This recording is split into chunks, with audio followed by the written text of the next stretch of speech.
Hello, everyone. Welcome back to another episode of Podcasting Mastered. I'm Chelsea, and I'm here with Wade as always. And on this episode, we're talking about a little film. Little film that I don't think anybody's heard of. Just a little one. Yeah. And we are talking about Hayao Miyazaki's latest film, The Boy and the Heron. And potentially his last. Potentially, yes. Although, the last, 2 or 3 were also supposed to be potentially his last, so... Yeah. He is infamous for his retirement.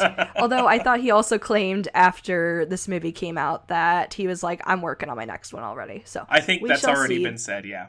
Yeah. But I'm so glad that this movie was actually completed. Not only because Miyazaki himself is pretty old, but also because this movie took a long time to make. He definitely worked at a lot slower rate on this movie. And I mean, because talking about The Boy and the Heron, so it was released in Japan and a limited run in the US at the end of 2023. And I was really fortunate enough to be able to catch it when it had a very short run. But then once the Oscar season came around, award season, they had a couple limited runs. And currently, as this recording of the episode, you can now buy it digitally or physical copies. This movie is also coming to streaming. The official release date of that will be on Max Friday, September 6th. So listeners, you can also catch it there as well. And like every other Miyazaki movie. Yes. Yep. So you guys can check it out there if you have that streaming, or you can watch it now because it's way more widely available at this point. But yeah, so like you said, so this movie came out in 2023. His last film was The Wind Rises, came out in 2013. Yeah, that was a bit ago. Yeah. That was a bit ago. Mm-hmm. So yeah, The Wind Rises, and then even the other Studio Ghibli film, what's her name? The one with the Princess of the Moon. Oh my gosh. Oh, are you talking about the movie that was released around the same time? Princess Kaguya. Oh my gosh, Princess Kaguya. Yes, that one. Okay. That's the other Studio Ghibli film that came out around that time, and even then, that was still a long time ago. Yeah. And that movie was by the late director, who was the other big director for Studio Ghibli at the time. Mm-hmm. And so that was his final film. And so it was also a super powerful time of being The Wind Rises is also Miyazaki's final film. But he luckily made The Boy and the Heron, which this animated movie has an English voice cast, including Christian Bale, Dave Bautista, Gemma Chan, Willem Dafoe, Mark Hamill, Robert Pattinson, Florence Pugh, Dan Stevens, and many others. That's a lot. I mean, these kinds of movies, they reach out for their cast. Yeah. There's always a cast of pretty major actors and actresses, but usually you get the main cast, the few people who are central to the story. They're played by big people, and then everybody else, they just kind of do it. They find people for it. But this one is every single character, no matter how small, is played by a name that you would recognize. And it's crazy. Yeah. And The Boy and the Heron is such an interesting story if you look at about the production of the movie, but also the promotion of this movie, because this movie also was known to Americans with a different title for a very long time of what they thought it was, because Miyazaki had one point said that he was really big on the book that is now, we were talking actually before we started recording, that This book is now available with an English translation, How Do You Live? Which is, so that's the Japanese title of the movie, right? They didn't, they I think so, it's translated to. Yeah, and now, in the movie is not based on the book. It's not a retelling of the book, but it evokes similar feelings, it's a similar vibes. Feeling. You're supposed to get similar lessons from it, but it's not, it's in no way or shape or form adapted into the movie. No. It has a little mention of the book, but it's entirely the story, because I think even while Miyazaki was working on this film, one of the things he specifically said was that when he was talking about that this was, of course, his final film, or whatever you have to say about that, is that this movie is the movie that he wanted to be his goodbye letter to his grandson, which you can get that a lot. This movie, off the top, I'm saying this movie is a heavy movie.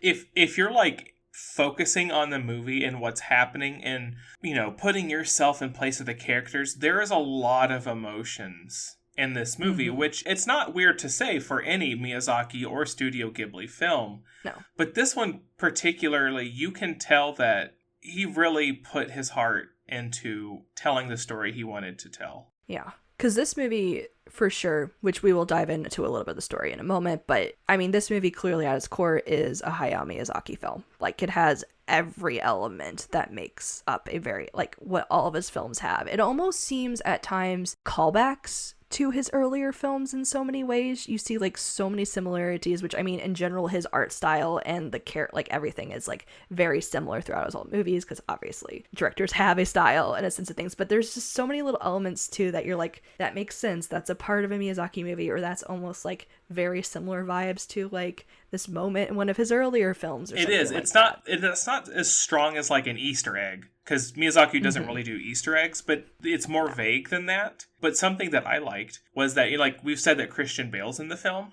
He plays a character in the film. Well, he's also Howl in Howl's Moving Castle. Yes. Well, they did the same thing for the Japanese cast. In Japan, the character that Christian Bale plays in this movie is played by Takio Kimura, who is also Howl in the Japanese version. Interesting. Yeah, wow. So that's pretty fun. That's cool. Yeah, I thought that was really kind of an Easter egg. That's a Miyazaki Easter egg. Yeah. That's cool. Let's see. Well, for background, like promotional stuff. Oh yes. When the movie was announced in Japan, like he gave the name "How Do You Live," and that was about it for a very long time. And the studios pressured him, like, well, the movie's coming out in like blank much time. We need a poster. We need a trailer. We need to like promote this movie. And he said, no, I don't want to promote it. I want people to want to come and see it. I want them to be curious enough to come watch it. They did pressure him enough where he eventually released he drew up a poster, which just shows the heron, only in kind of vaguely at that. And that's all there was. There's nothing on the poster besides like the face of the heron and the title of the movie, and that's about it. And there were no trailers leading up to the movie. Now, in English, like the international release, there were some trailers for that. But I think it was like a cat's out of the bag kind of situation. Like, well, the movie's technically already come out, so people can already know what it's about if they want to. But I just think that's crazy because it sold like stupid good in Japan, you know, as all of his movies do. But that was with no promotional materials at all. And that's just like showing his power as a director, as a filmmaker, about, you know, his name's on this project he's been working for years. And he's like, I'm not going to give you anything about this. Just go watch this movie for yourself. Yeah, and it worked. That's not going to work for everybody, but it's like, wow. And I mean, yeah. So this movie did pretty well. And we could say it did really well because this movie got Miyazaki his second Oscar. So he did get the Oscar for Best Animated Feature Film this year, 2024, which his only other actual win was in 2003 for Spirited Away. Oh, Spirited Away. Good memories. Yeah, so it's been a long time coming, which, I mean, honestly, this year of animated films, there were some good contenders. I mean, this was up against the Spider-Man sequel, which was, we've talked about that before on the podcast, so excellent film as well. People making a fool of themselves on the internet about how Spider-Man should have won. And, like, who's even ever heard of this guy before? That's going too far. That's going too far. Yeah, like, no. Okay. No. Like, you're not doing anything but showing how uncultured you are now. Calm down. But hey, honestly, if this is actually your first episode hearing about Hayao Miyazaki, welcome to his world. He is an amazing director. You should definitely listen to our prior episode where we gush all about him. And I mean, I don't think it's crazy to say that we'll probably eventually have episodes about every single one of his movies. I feel like we're gonna have to have more eventually. Them. Yes, because how could we not? We love to talk about this director and his movies, and we both have our favorites and stuff, and we talked about that in our prior episode about that. So if you want a little taste of who Hayao Miyazaki is, or if you haven't gotten a chance to listen to that episode, go check that out. But I think we're going to try to dive into The Boy and the Heron a bit more, kind of talking a little bit about the story. Like a lot of his films, you have kind of like the realistic aspect with some of the fantastical elements kind of like mixing together. You have kind of some multiple stories going on, but also like the overall arching. Like this movie, to me, there's like one specific, like had a very like strong feeling throughout this movie this movie, like, honestly, I'll just say right off the bat, it made me very sad. It was just like this kind of like somber, like almost dread throughout it, because you're just dealing with like the main overarching thing of like grief. And this movie personally just made me feel that throughout it. Yeah. It doesn't let you forget about it, because everything that like the main character does, and most of like the people he's talking to, are connected to that in some weird way. Yeah. And this movie, you could say it kind of takes like parts from Miyazaki's life, because he always has some type of element or some type of thing he like remembers from childhood, or some type of childlike wonder or joy he puts into his movies, but also some things that specifically reflect his life. Because Miyazaki was very young during World War II. And so, like, he has experiences of living in, like, post-war Japan and, like, stuff that was going on during this time. And, like, this movie, the initial setup, it takes place 3 years into World War II for Japan. And so you get this, like, historical setup of that. It takes place at the very beginning in Tokyo. And you're hit with, like, immediately, like, buildings are on fire. War is happening in Tokyo. Like, our main character, Mahito, he wakes up and everybody in the household is like running around, like they need to go help things. And he's like freaking out because he could see like buildings burning in the distance. And he's like, I need to go get my mother. And you're like, oh, his mother who's like in the hospital. Yeah. She's like in the hospital. So everybody's frantically trying to like get to the hospital to save her, because they notice that the hospital is on fire. Yeah. And then like you get this really even more stylized for Miyazaki like scene where like he's that running was through new. the streets and and like the way like it was almost like, I don't know how to, like blurry-ish, like kind of like watercolor like waviness to it. It was such a unique, it was beautiful. Oh like, my gosh. Yeah. But to say, we didn't say this earlier, but like Miyazaki, I'm sure it's the same for this movie too, because just how pig-headed he is about it. But Miyazaki does not like, all of his movies are still made by hand. Yes. Like, they're still hand-drawn. So to achieve that kind of art with just, that's crazy. That's so true. Yeah. And it's so important to, like, remember that with these movies, that, like, it's so amazing that these were created by hand. And, like, you can notice it, like, the backgrounds, the characters, there's so much detail and so many unique things. Because this movie, too, like, mentioning just, like, the beginning style of this, I swear this movie, like, goes even harder than some of his other movies with, like, the animation, like the fluidity of it, the creativity, the just art itself. Like, I feel like it was almost on another level to me. And I was like, whoa, I didn't know we could go further in coolness, but here we are. Yeah, for real. But yeah, so our story starts off with the craziness with the fighting through the fire, the buildings on fire, and like it kind of like immediately cuts to, you get some like VO about like, he's like, yeah, it's 3 years into the war, and now we're like moving to the countryside basically. And so you find out like he and his dad travel to the countryside, and the dad's like, here's your new mom. And you're like, oh, he picked things up pretty quickly. Yeah. Like his wife like, clearly died in the Yeah, like the wife is dead. Now we're meeting new mom. They're like already married, and mom is the sister of the younger sister of his old mom. So his aunt, which he's only met like once in his life, like when he was extremely little, but like she's already pregnant with little sibling, and again, it's like 3 years. Like there is time, but there's not. No, there's not a time jump between that, from my understanding. It's just that. Oh, it's just that there was 3 years into the war. Into the war is what the time. Yeah. Oof. So I think it kind of makes sense. Yeah, moving quickly, which also kind of makes sense that like the family would move out of the city where a lot of the bombings and stuff happened to like get away from the war. They have like an old family estate kind of situation that they're moving to. Which I think this part is so interesting. Like, I don't know too much about this particular part of history, but there's definitely some things I picked up on, and it's really interesting, the entire setup of this movie, because not only do you see like, the dad moves on pretty quickly about being like, I still want to have a stable household, I need somebody to take care of my son, but let's move on to like the younger sister, and like let's go live with her family right now and their huge estate, which is very like traditional style, like Japanese style home, but they don't live in like the traditional area. They live in like a more like modern style, like almost like an American style, European style house on that property with like multi-level floors, like what you think of a normal house, which is really interesting to see because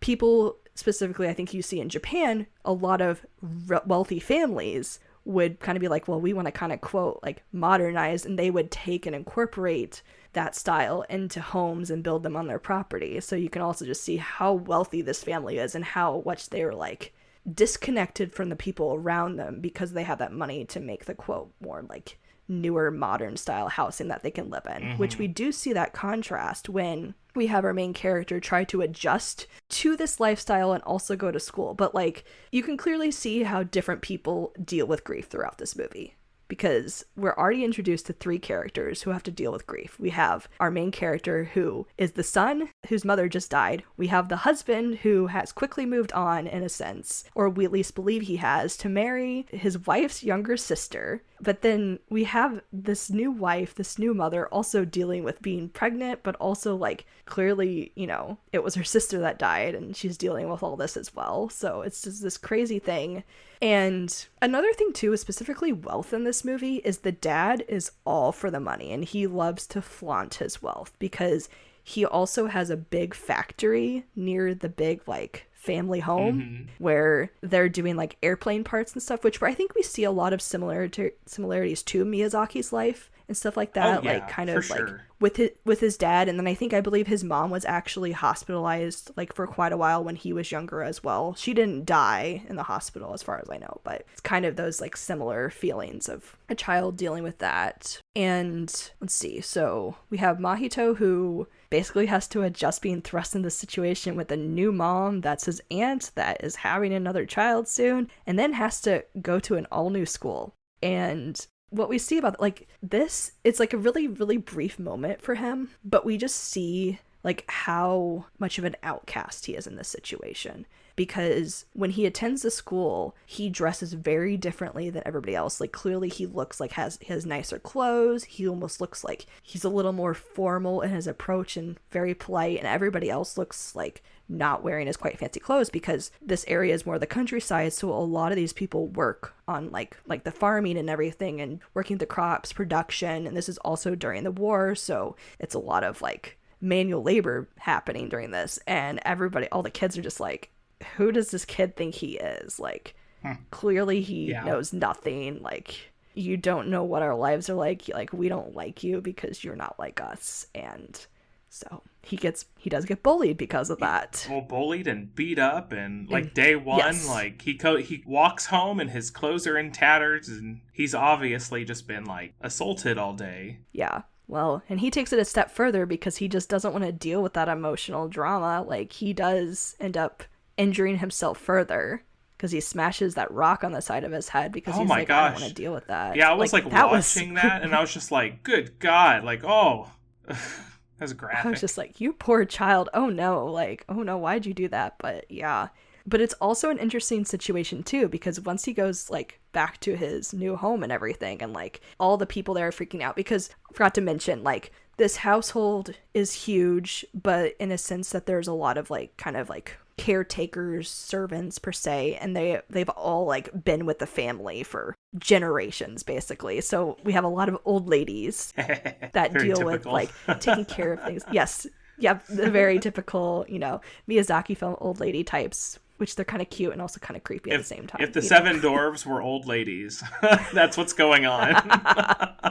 Yes. Which I forgot to mention, so like when they first go to the house and like they bring in their like suitcases and stuff, another thing that shows just like the deep contrast between like wealth and like poverty is that this of course is happening during World War II. And it's just like pretty much around the world that there was also so much like rationing and like not a lot of things were readily available. And you see that specifically in Japan too. Like there were certain items that were very, very hard to get and not as plentiful for the common person. But because like Mahito's father just like has all the money and has all the goods. Like he has some luxurious items that all the older ladies like freak out about that they haven't seen in months or even years at this point into the war. And it's such a luxury item to have these foods that not just be something simple and bland. And also there's a thing with like cigarettes as well. Cigarettes were a very popular item during that time, but they were also very hard to come by. And you get so many little like these little tidbits of things of just like giving historical context to this like fantastical film that just adds more elements to the story, I guess. It gives it such a good like base to set things on. Yeah. And this is like the normal stuff still. This is just world building. Yeah, because we haven't even talked about like, so when he gets back and everybody's freaking out about like, who did this to you? And his dad comes home and is like, tell me the person's name. Like, I have the money. I will take care of this. We will, like, you want to see revenge and we'll get revenge. I'm just like, okay, Dad. All right, Christian Bale, calm down. Yeah. Chillax, I was like, dude. calm yourself, dude. You're never around right now. Like, okay. And then, you just think like money's later, like it was like the next scene where they're talking about like the next morning or something. It's like, you never have to go back to that school again. I gave the school 300 yen. Yes. And I was like, oh, at $3 is going so far. But I was just like, okay, dude, you just think that like money is just gonna wipe away the pain. Okay, we got that. We know you want to flaunt that. Like, that does not solve the problem. But like, because Mahito like doesn't admit like anybody caused a problem. He's just like, he keeps to himself and just eternally just like, he's very like he's a very internalized child. Yeah. He tries to handle everything on his own, and there's not much to like talking about the problems because again, he's still trying to process through all of that grief and loneliness and everything that he's feeling. He just doesn't do that outwardly. Yeah. And I think that's something interesting you see in this movie too, is that there also aren't that people who really like reach out to him either. Like, this is like his like own personal journey, and it's like really like internalized for him, like trying to move on with this grief because it's so interesting because obviously like you see a child who just lost his mother, and then you see a husband who lost his wife and the sister who lost her. So you see the loss happening, but nobody like wants to talk to Mahito about it. Yeah. Like directly. But what they do want to do is tell him that he's being taken care of. That, you know, like, that they're there for him, but, like, just not directly about the grief that he's just feeling. Not emotional. Which is so bizarre. It's so bizarre. Especially with these 7 old caretakers. You'd think that they would be all about, like, let's take care of what you need to take care of. You know, let's talk about these things. Because, you know, they knew his mom when she was a little girl. Growing up and stuff, like they're close to her too. So it's just so bizarre that there just seems to be this giant black hole, like where his mom should be, but nobody's talking about it. It's like taboo to talk about her in ways, it seems like. Which and maybe that's a thing. Maybe that's a cultural thing. That's true. Where we're like we have to move on from here. You know, with where they are in Japanese history, maybe that is a thing. Yeah. Like, we just, whatever it takes to get past it and move on, you gotta do it right now. Like, that's what needs to happen. And, like, specifically with Mahito, like, talking about, like, how his grieving process and, like, so much internalized, too. Like, you get it, like, visually a step further where he there's, like, dreams about it constantly or, like, has flashes of, like, memory where he just is haunted by, like, basically his mother, like, burning alive and, like, calling out to him in the fire, like... That's traumatizing. Yeah, like, watching that dream was just like, oh my god, like, I hope he didn't see that. I hope this is just his brain, like, trying to process it, you know? Like, because, Yeah, I think, he just, and, because it's a thing, too, where you see, like, he feels like he blames himself for his mother dying, and you're just like, child, you cannot put that on yourself. Like, I understand, like, you're grieving because this was your mother and everything, and it's just, like, being basically told to move on and, like, have your new mother and, like, live your fancy, comfortable life, and it's just, no, like, it's not that easy for him, and we see that come up time and time again, because this movie, let's talk about the more fantastical elements specifically, because this whole estate is like old, like classic looking, but then you also have this weird element where there's this huge like tower on the property, and that Mahito comes across and he's like, what is this? And everybody's kind of like, we don't really talk about it, like, you know, there was like a weird relative and like he disappeared and like we closed it off, like your mom's like grandparent or something like didn't want to talk about it, so we're like okay, well that's mysterious. And then we also see the resident Heron on the property, who the gray Heron, who like you meet him almost immediately, like when Mahito gets to the house for the first time. Yeah.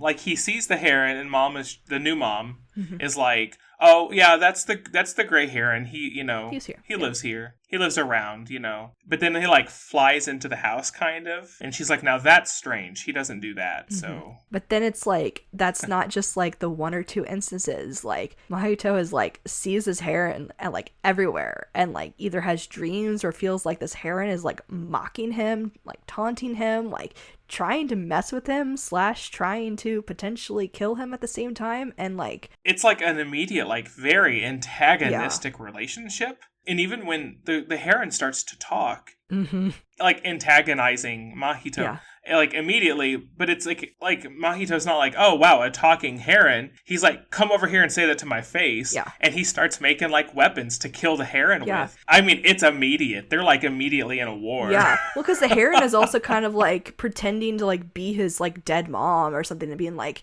you let me die, come save me, and like blah blah blah and all stuff like that. And you're just like, oh, he's being awful about it. And, if I was Mahito, I'd be like, what the heck is going on? Yeah. Nope, he's just like, to war we go then, let's go. But also pause as we start to, like, get to know the Heron a little bit. Like, I had to keep saying to myself, please remember that this is Robert Pattinson. Oh, yeah. this Heron is Robert Pattinson. Like, but you would never, ever think that this thing that's talking, the voice coming out of its mouth, is Robert Pattinson. Because while, like, pretty much everybody else in this story are using, like, the actual voice of the person, you can go, oh, yeah, that's Florence Pugh. You can pick up on all of that. You don't get that from Robert Pattinson because he's doing actual voices. Yeah. But in the Heron, though, has, like, 3 or 4 different voices. Yeah. Throughout all of this movie, and none of them sound like Robert Pattinson. No. Like, he should have won an award for just this character because it's bonkers. It's so good. It's also, like, the Heron is so creepy and so messed up. And, like, yeah, all the different... It's haunting. Oh, like, it is. But, like, in, like, such a chilling way. Like, because, like, you do hear him talk in the trailer. You get to hear him, like, but that's just one of the, like, 4 voices that the Heron talks in throughout the movie. Which, of course, you definitely hear him talk in a creepy voice in the trailer.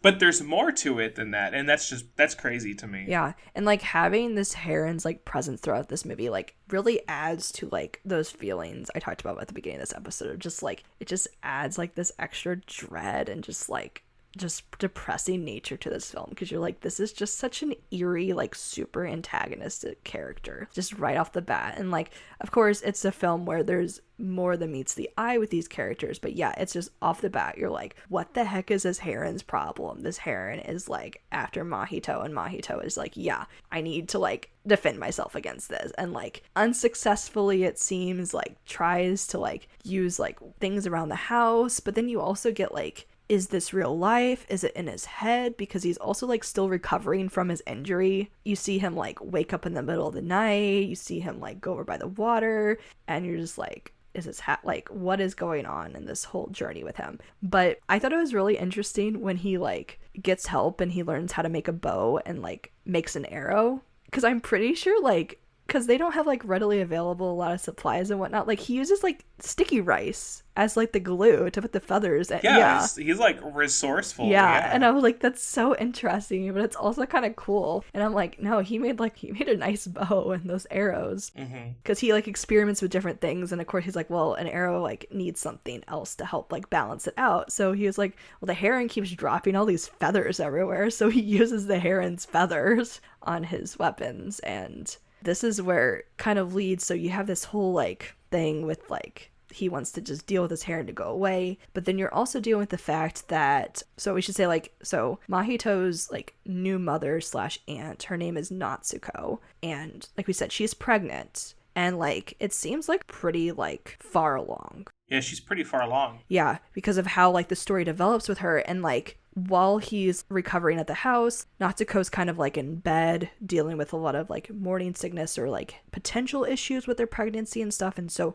everybody's treating her like she's super, super ill. And they're like, hey, Mahito, like, Natsuko wants to see you. And he's like, oh, okay, kind of vibes. And they're like, kind of that, like, it's the heart. He's just like, blows her off, kind of. Yeah. Like, all of the, like, the staff of the house are like, like, Matsuko would really like to see you. Please make some time to come and see her. Yeah. And he just kind of, like, focuses on his little war with the Heron for a good portion of the beginning until he does manage to, because they tell him that she's sick. Yeah. She's, like, not doing so hot. And then he's like, okay, I guess I should go see her. And yeah, she does not look so great. And, like, he's there for, like, half a second, and they're like, okay, you can leave now the room. And you're like, okay, what is happening? Yeah, he's just like, hope you get better, bye. Yeah. Like, please take care of yourself. Get better, bye. Yeah. Which, I mean, it's just, like, leaves. It's like, oh, dude.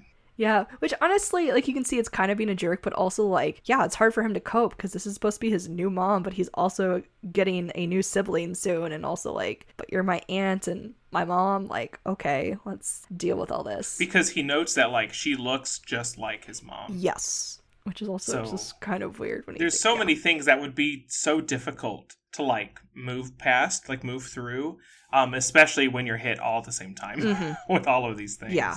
And so it continues the little war between the Heron and him. And then we get kind of more weird glimpses of, like, some weird stuff kind of going along in the household and stuff, because he's looking out the window and he just sees Natsuko, like, out and about. And he's like, that's kind of weird. And she, like, walks in the woods. And then, like, a little bit later, all the old ladies of the house are kind of like, where's Natsuko? Where is she? And Mahito's like, they're, like, out looking for her in the woods. And he's like, oh yeah, I saw her walk in there earlier. And they're just like, dude. They're like, what? Why didn't she say something? And then they're like, there's no way she did. And he was like, yeah, they did. And one of the old ladies follows him, essentially, and kind of like, well, I don't want you to be out here. It's getting late. And he's like, well, I know I saw Natsuko go there. And of course, where did they end back up? At that mysterious tower. Dun dun dun. This is where the story gets real fantastical and where it kind of just branches off to a lot of stuff. But essentially, we make a pretty big shift here. Yes. Yeah. Because then we get a, like, big confrontation with the Heron, who the Heron has, like, kind of, like, tricked Mahito and lured him into the tower, being like, you want to see your mom? Like, your real mom? I have her right here. And, like, tricks him, and it's not his mom because his mom's dead. Because the Heron's also like, well, because the Heron specifically goes, you didn't see your mom die, so how do you know she's actually dead? Why don't you come follow me and meet her? And you're like, okay. And Mahito is like, this is obviously a trap, but I don't really care. Yeah. Like, I want to deal with this Heron. He's not gonna, like, talk about my mama like that. And war, man, war. Yeah, exactly. Not letting this punk bird win. Yeah. Which, oh my gosh, the Heron, it gets a whole weird thing where there's, like, a fight, and then Mahito successfully uses the arrow, which the arrow becomes, like, super magical, and, like, even though, like, Mahito didn't, like, have perfect aim, it, like, flies around the room, and it hits the Heron right on the beak.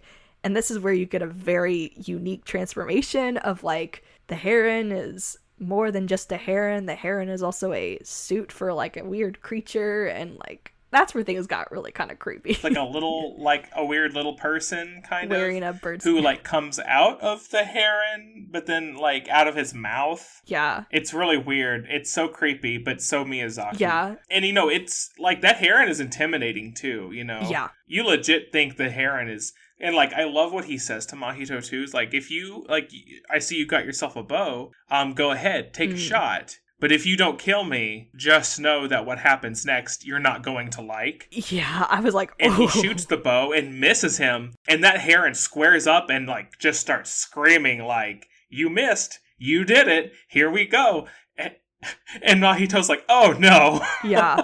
But then, like, the arrow turns around, and is, like, goes into, like, homing mode. Yeah. And sets off all of that stuff. But that's so true. There was, like, some fear in me there for a minute, like, with that Heron. I was like, oh, no, that's a problem. Which, honestly, okay, this movie, like, made me rethink my like of birds in some ways. Like, I generally like birds, but I was like, oh. There's a lot of birds in this movie, and there's a lot of none of them are nice. Yes. Like, this is pure nightmare fuel. Oh. Like, also, this movie is personally definitely not a kid's movie. Like, this is one of the more mature movies, I feel like, as a Miyazaki movie. Like, there's some elements where you could say, like, oh, you know, a kid can watch it. But, like, when you really pay attention to what's going on in this movie, you're like, oh. Like, they would be distracted by the pretty art style and the pretty colors that you get all the time, but they would never focus on, like, what was happening. Yeah. But to be fair, that's a lot of movies that we grew up with, too. Yeah. You know? I mean... where, like, we didn't realize what was happening until way later. Yeah. Way later. Yeah, but I feel like when you pick, like, a different Miyazaki movie, like My Neighbor Totoro, like, sure, there's some underlying themes in that, but, like, that in general is more of a lighthearted, cutesy kids movie. Yeah, that's, like, stuff to think about later after the fact, after you've enjoyed this nice, pretty, fun movie. But this movie, no. They, on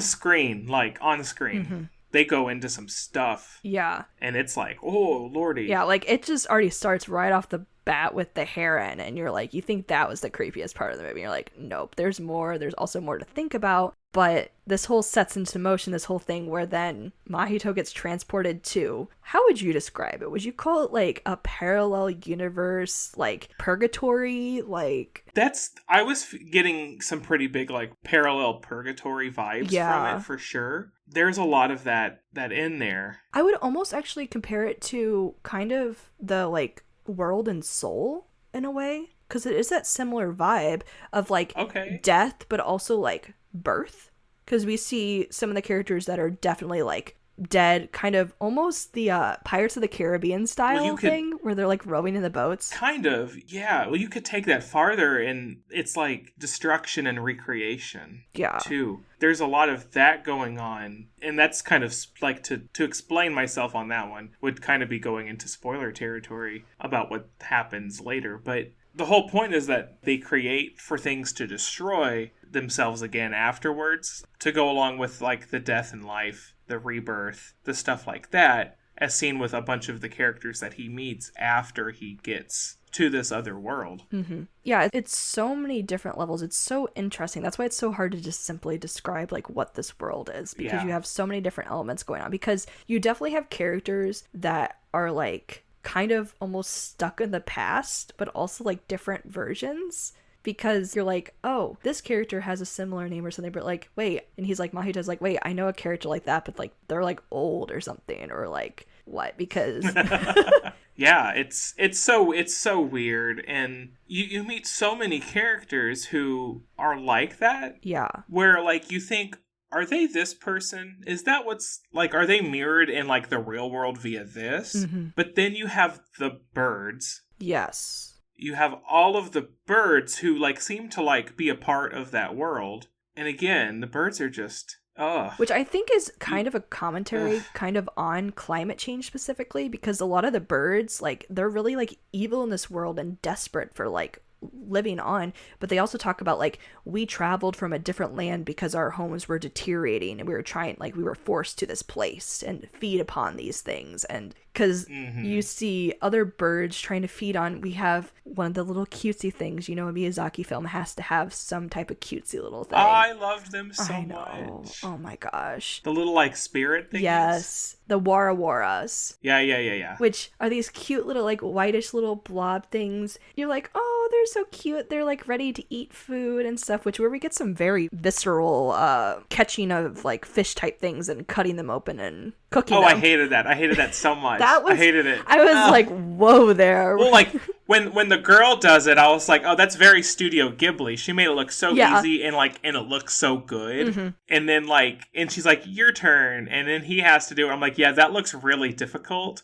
And then then he gets, like, splurted with blood. Yeah. And then, like, all the guts spill. Like, and it's like, obviously, this fish does not have this many guts in it. Like, that's a lot. Yeah. You're like, yeah, these creatures are, like, something else magical. And then, like, you see all the cute little warawara come and, like, feed. And then it gets to be, like, later in the night. And, like, they float up into the sky. And Mahito's like, oh, they're so cute and stuff. And the pelicans. Yeah, the pelicans, like, start eating them all. And then they start, like, kind of deflating, dying, floating back down. And then there's also where, like, no, they're heading up to the sky because technically, like, Mahito, like, kind of sunk through the earth to this area, but they're floating up to be born. They're like brand new souls who are going to be reborn in the real world. And it's like, oh, just casually drop that. Yeah, okay, I was that's whoa, cool. whoa, okay.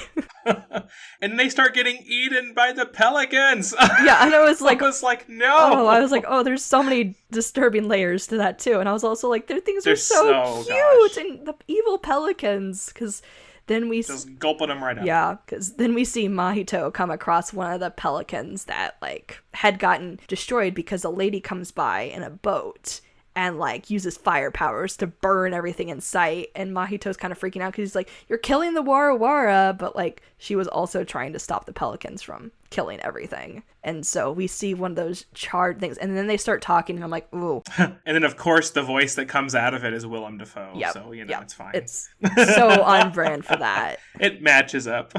Yeah, which is such a unique situation that he sees, because this is a situation where Mahito is thrust in, where like he's confronting this creature who's like explaining like, I'm like this because of this. We have to eat Warawara because like this is the homeland we live in now, and this is our only food. And he's like, you need to put me out of my misery. And Mahito can't do that. He doesn't kill the bird. The bird dies on its own, I'm pretty sure, right? And like it's that moment where you see like kind of that dealing with death and moving on and also suffering, and he's like, I can't deal with that. But he understands like, and clearly goes through stuff internally that we don't completely see, but he decides like, even though this creature was terrible in this situation, he's like, this creature doesn't deserve to just like live out here like this. So he digs a grave for the pelican. And this is also where we see where the heron comes back around, and he's like, wait, you're like burying him? You're being respectful? That's weird. Like, we birds are kind of like terrible to humans. Like, I don't get what's up with that. And it's a little kind of interesting side bit with that. But at this point you get a lot of like relationship building between the heron and Mahito. Yeah. Which it's not like they don't become friends. They don't like go, oh, like you've had it worse too, and oh, I can sympathize with that. That's not their relationship at all. Like they're still just as likely to like beat each other up as to help each other. But it's I think that's like a symbol of Mahito like starting to come around to the acceptance of his feelings towards his new life and stuff like that. Mm-hmm. I think like his relationship between the heron and how it changes so drastically, like not even from this into that, but like from this to that to that to that to that throughout the movie. It shows a lot of how Mahito is progressing, I suppose. Yeah, I agree. I also think it's almost like it's a symbol in itself, because it's like, is this fantastical like elements, are these real in the movie, or is this like Mahito's way of coping with the loss of his mom and moving on? Like, is the heron... Is it all in his head, or is this reality? Yeah, or is like, because is the heron like a representation of his other feelings he is trying to like accept and live with too? And like, that's what's so interesting. That's a great way of looking at that. Wow. Yeah, that's what's so interesting about this movie, is I feel like in some ways this movie is a lot more ambiguous than some of his other ones, because you can really play into the fact, like, I think some people, I've seen crazy threads like on Reddit and stuff about like, this is actually an alternate version of what this story actually means. This is a reflection even more specifically with Miyazaki's life or whatever. Or is it just like certain moments he puts into it that just kind of are similar to his life experiences, and also just the overall feeling in general that we get from this of grief. Like, it doesn't matter if it's real or not. This is truly, I feel like, an emotional journey movie that makes you feel a lot of things and can be a good way. I don't know, it can be a journey for everybody to go on in this movie and to experience. Actually, the question is, how do you live? How do you move on? This movie, it's great to watch, and we'll just reflect on what you see in the movie. Because, like, already, the two of us have kind of seen things in a different light here and there. Mm-hmm. And I think it's important to note, well, what am I seeing in this character? What am I seeing in his relationship with the things around him? His relationship with this new world compared to the old world, you know? Mm-hmm. I think it's important, and maybe that's the point. Maybe it's important that we understand what we're seeing, what each of us are seeing, and how that translates to our own feelings about growing up in grief and loss and moving on and acceptance and stuff like that. I think that could say a lot about who we are as people. Yeah, and I think we don't have to go into super spoilers with this movie, but I think it's important to mention that there is a point later on in the movie where, like, Mahito has a chance to, like, kind of meet his mother and find a way to deal with that situation, because he could choose to kind of almost live in a fantasy and, like, feel like he can prevent his mother from dying. But his mother, like, tells him, like, it will be okay. It's important for things to be as they are. She's like, I'm proud of the choices I'm going to make, and I want you to feel good about life, that there is more out there, but this is just all part of a journey. Your life is going to have terrible ups and downs, but that is what makes life, and it's important to keep living and moving on. And that you can be a force for good in the future is kind of also a vibe it gives for that as well. It's another hit for Miyazaki. And how, like, after all of these movies, how do you have so many movies where you are just stuck reflecting on yourself, but every movie gives you something different, you know? Yeah. There are similar vibes between the movies. You know, growing up is an almost constant theme in almost every single Ghibli movie, because they're child, like, targeted in a way where, like, you need to interact with your inner child, with who you are now and who you were as a child when you watch any Ghibli movie, because they're talking to both of you. Yes. Each movie is a conversation between who you are and who you used to be. And that talk is both about loving who you were, but also, like, spurning that person and understanding who they were and how that's changed. And it's absolutely ridiculous that he can make us do this every single time in different ways. And you know what's a crazy thing I just learned? Studio Ghibli has a nursery school, okay? Oh. If you didn't know that, now you know that. Studio Ghibli has a nursery school that Miyazaki visits frequently, and he plays games with the kids, and he sings with them. And a lot of those things are like his interactions with the kids and you know, the talks that they have and stuff. A lot of that is used, sometimes in roundabout ways, but, like, it's crazy. Yeah, that's, like, even more powerful and, like, adds to the fact about, like, helping him, like, connect with his, like, childlike self too, by interacting with children, but also using his own life experiences. And that's why I think it also further helps, like you said, we get the reflections, like, on childhood, but also, like, growing up from that. It's crazy. We can't have a Miyazaki movie without us getting emotional about it. For real. Otherwise, we would be doing a terrible job of talking about a Miyazaki movie. So, listeners, I hope that if you haven't seen this movie, maybe you've been holding off, or maybe you just hadn't caught your attention enough, you need to go watch it. You need to go watch it. You know, this movie became the 5th highest selling movie in Japan. And I think this is a good time to bring up that this year, or starting this summer, I think, American movie theaters are doing a huge run of Studio Ghibli films. Yes. In-house. And so we've already got plans. We're going to go watch My Neighbor Totoro. Ooh. Because Brandon hasn't seen that. We're going to go watch, I think we're going to go watch Howl's Moving Castle. Because it's, like, right next to his birthday. I can't really remember. But there's so many movies that haven't played yet. Yes. So if you're like, what? I've never really seen Studio Ghibli films. Or maybe you love them. Yeah, and then want us to see them again. Go see them in theater, yeah. Yeah, take a look and see. Maybe they haven't played some of your favorites yet. Maybe. I have never seen Howl's Moving Castle in theater. Yeah, I haven't either. And I will absolutely be doing that because I always say this, but it fights for first place with me with Spirited Away. But I really do love Howl's Moving Castle so much. I really like that one too. But yeah, I think my top still is Princess Mononoke. But yeah. Also, I guess if listeners aren't able to catch the movies coming back in theaters, like we said, they're all available on Max, and that this movie, The Boy and the Heron, will be coming, like we said, to Max on September 6th. So you can also check it out there. And of course, these movies are now more widely available if you want to own physical copies of them. Thank goodness they are also more affordable than ever before. Oh, growing up, these things were hard to get, and if you happen to find them, they were like $40 a movie. Oh my gosh. We truly live in unprecedented times. Yes, for sure.